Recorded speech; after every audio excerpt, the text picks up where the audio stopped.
Maulan ang panahon ngayong weekend sa ilang bahagi ng bansa. Ayon sa Pag-asa, patuloy na umiiral ang amihan sa Northern at Central Luzon, pati na rito sa Metro Manila.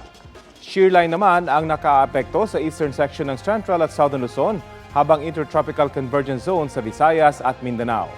Asahan po ngayong Biyernes ang malalakas hanggang matitinding ulan sa Eastern Samar, Dinagat at Surigao del Norte. Katamtaman naman hanggang malalakas na ulan sa Leyte, Southern Leyte at Surigao del Sur. Bukas ang Aurora, Quezon, Camarines Norte, Masbate, Eastern Samar, Biliran, Leyte, Southern Leyte at Dinagat ang makararanas ng moderate to heavy rains.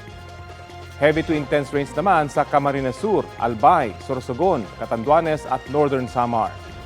Sa linggo, December 1, posible po ang katamtaman hanggang malalakas na ulan sa Quezon, Camarines Norte, Sorsogon, Northern Samar at Eastern Samar. Malalakas naman hanggang matitinding ulan ang asahan sa Camarines Sur, Albay at Catanduanes.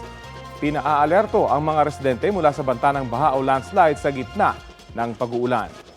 Sa mga susunod na araw, pansamantalang hihina ang amihan base sa datos ng Metro Weather.